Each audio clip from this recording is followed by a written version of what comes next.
Hey guys, my name is Nexus, and this is Stowaway, the last entry in the trial contest. As such, the author's name, its place, and final score are being withheld until the end of this video, despite the fact that the author decided to put his name in the actual readme right there. So, moving right along. Okay guys, this is normal, hard, and expert. Okay, so we are on a mission to save someone's daughter. And it's wonderful. So, you can hear the noise that I'm hoping isn't too loud. I've had to adjust my ambient sounds a little bit. They ended up being a bit too quiet, I thought, so... Yo ho ho and a bottle of rum. However, I am now stuck on this. Okay, good. So, if you hadn't already been able to tell, this is a daytime mission. Amazing, isn't it? I believe this is the first one, technically speaking. Well, no, I suppose it's technically not. It may technically be the first fan mission daytime. But yes, I'm loving the sky texture and color. Just, I don't know, there's something about those pinks and blues that really gets me excited for it. So we see here the Scarecrow, which we rarely see anywhere. Most people don't bother putting it in. And when they do, you can usually expect something from it. But not this time. So, there's something weird about the lighting in this mission to me. And I don't mean that in a bad way. I'm not sure what it is, but everything seems pink, even when indoors. And against textures that it normally wouldn't be pink. So I'm kind of wondering if maybe there's something going on there. But yeah, we've got this, lovely little place to explore. We'll go there in a moment.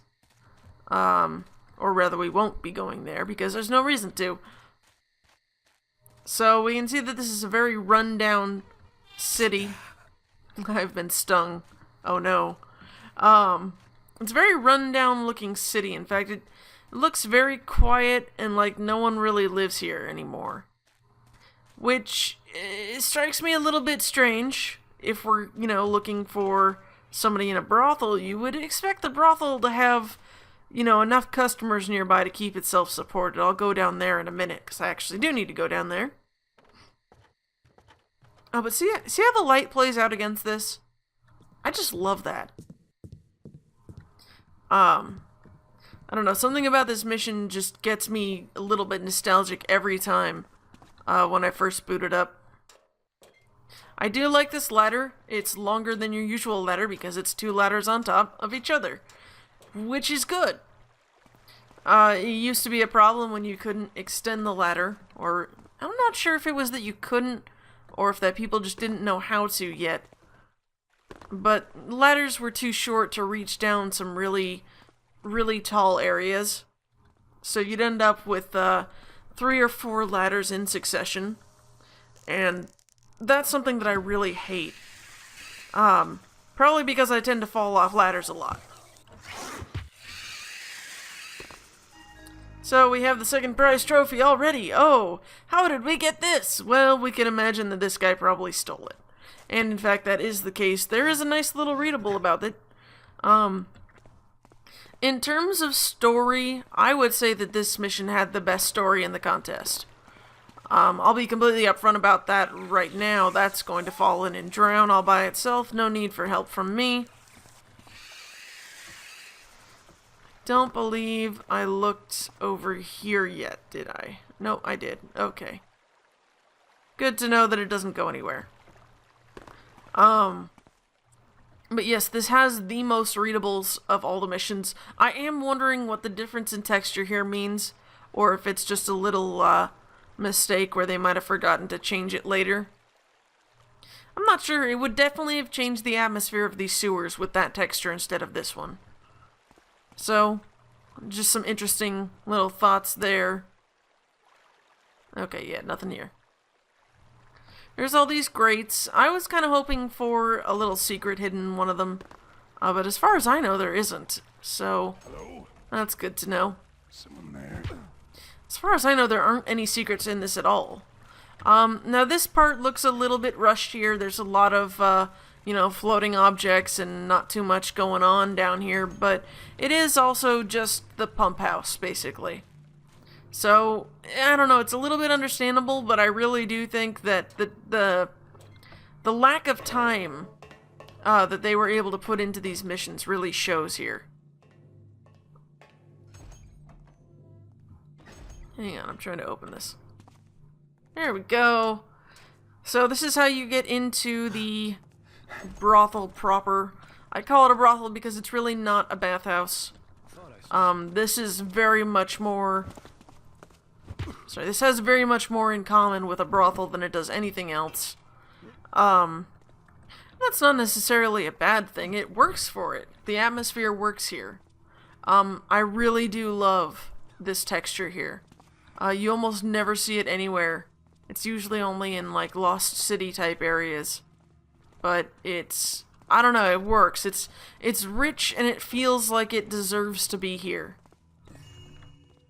Probably because I just automatically think that this is a brothel. So, that would likely be part of it. Now you can see some baths here and there. There's not to say that there's none of them. When I say that it's not a bathhouse. But, see, this also looks rushed. There's just an empty room with, you know, literally nothing in it that should probably have been a kitchen. Or, actually, possibly a sauna. In which case, there should have been benches.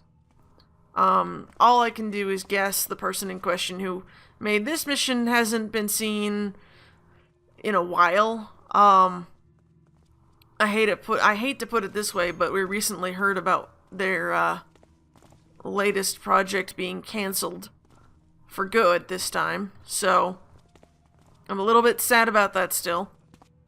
It was a very good project, and I know that they were working on it, but I don't think we've actually heard from this author since 2010.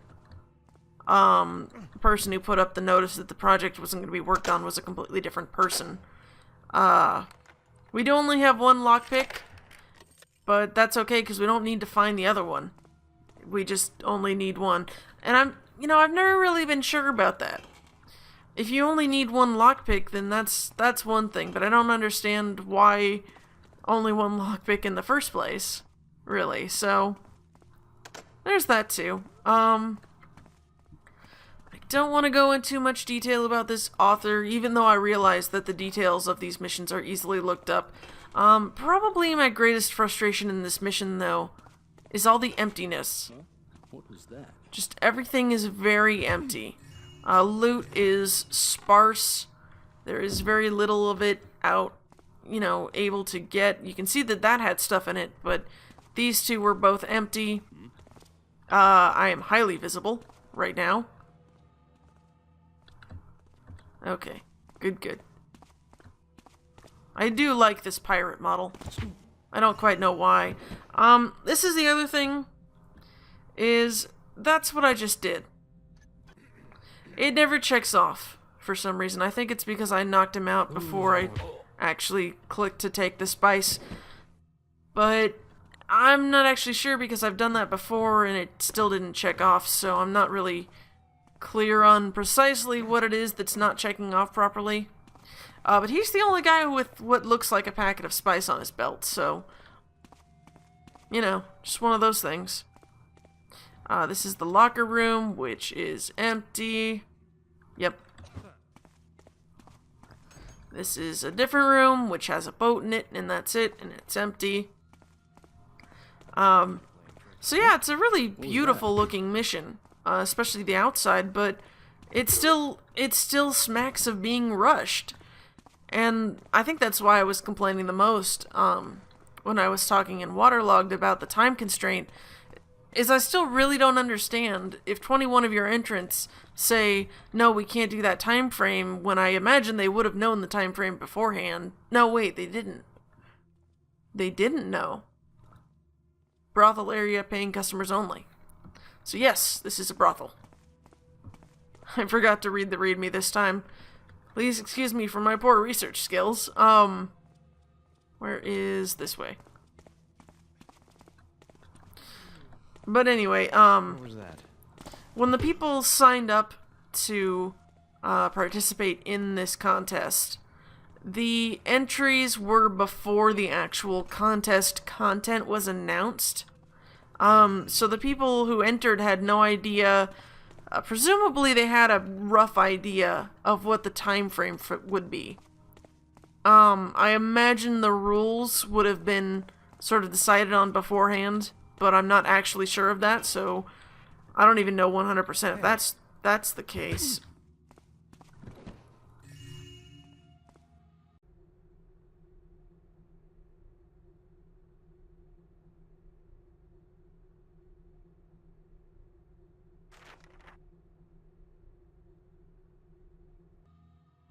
So, this tells us where the person we're looking for is, and it does tell us a little bit about brothels, which is not unexpected in the slightest. This is the archery range, which actually has nothing useful in it, just broken arrows. I don't think there's a single one that isn't. Nope. I don't believe there's any secrets here, either. But I might as well hit bullseyes, why not? Could always use archery practice, even though I'm cheating. There we go. It's not like I can use the broadheads on the bad guys. Can't kill them. Not allowed. Yep, I saw them. I see these two. I said go to sleep. Huh? And you. Managed to catch him just in time before the door hit me. He's gone in here, hasn't he? Yes, he has.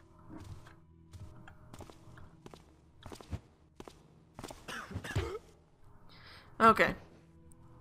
So, the person we're looking for is actually in here. I believe this says, yeah, brothel area, paying customers only.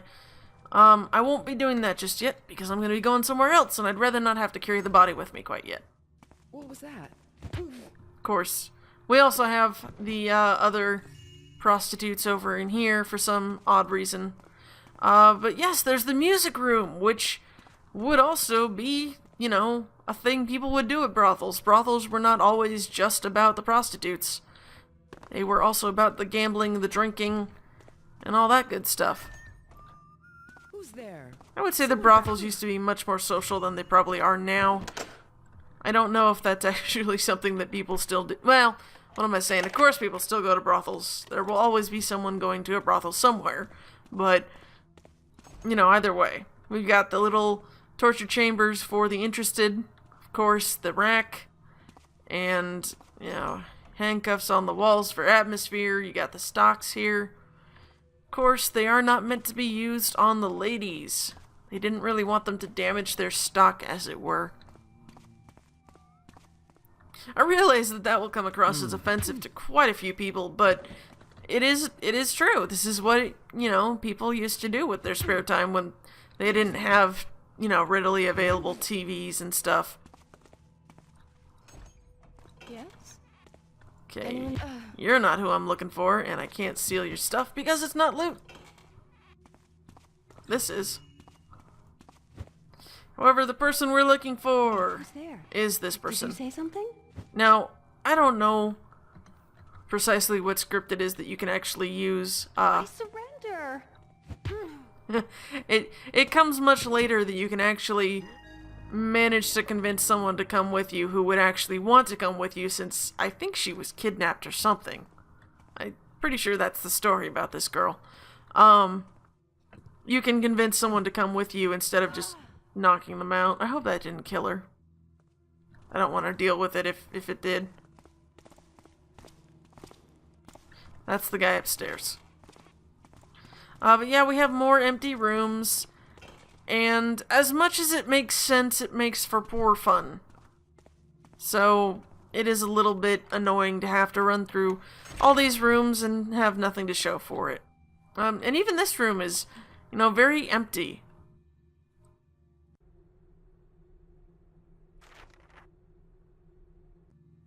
So that tells us the location of 2 keys and the second trophy. The 2 other trophies are in safes. Just checking the trash. Occasionally people will put like little coins or something in there. Every once in a while, still empty. There are a lot of empty rooms with beds. And that does make sense, but, you know, realism and gameplay, balance issues, stuff like that. That's something that people don't always consider. Yeah, there is a very fine line between fun gameplay and making something realistic. So, let's go upstairs now to the last floor, which contains virtually nothing of interest. There are a few things here and there, such as this room, which contains a guard with a key. An unmarked key, to be more precise. However, there's no sound brush for him or something. He has no sound, so I'm not sure if that's on purpose or just an accident. I'm going to read this now, though.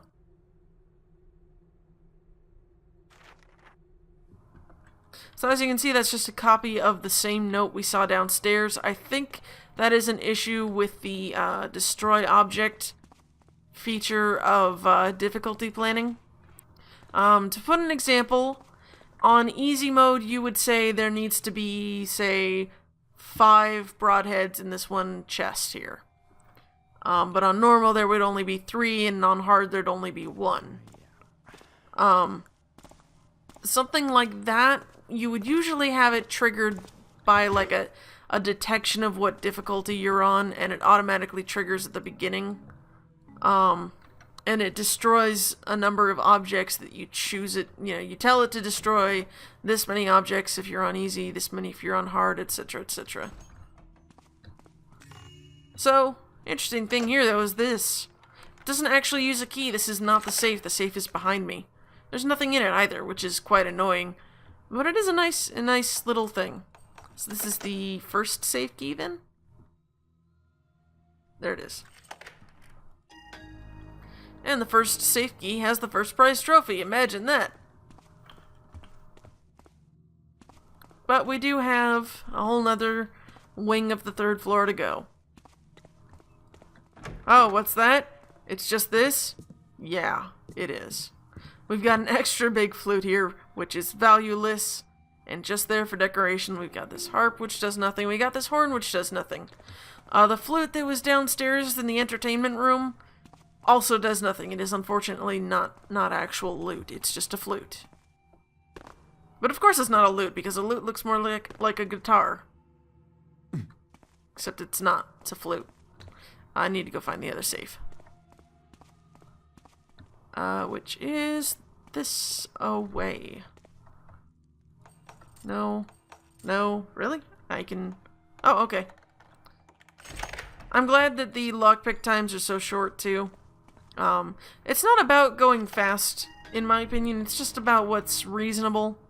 Again, that fine line between difficulty, gameplay and realism. It's realistic that a safe would be, you know, the door to the safe would be really hard to pick, but it's also not very fun to sit there and hold down a button for 5 minutes. So, what does this one key we've got do? Well, in short, absolutely nothing. You heard it here. Does nothing. Now we could go grab her, pick her up, and try and take her back to the ship through the sewers. However, I have no idea where the key for this front gate is. And I don't really want to do that, because that's rather tedious, actually. I'm not actually sure if you can get back... No, you could get back up if you wanted to. So I'm going to actually end it here because, like I said, it's rather tedious and I can't win anyway, because that's not going to check off. So... Control, Shift. So, in 18 minutes, we managed to pick up slightly over 100 loot missing. But as I said, no secrets to find. So no hidden loot per se. I'm not actually sure what the other loot is, or if it's just a miscount in something. But now it's time to announce who made this mission. And that is Micah Piers, also known as Finial. He received a 48, 43.25, 40, 34.5, 44, and a 39. His final score was 41.46, which puts him solidly in first place. So I will see you guys next time.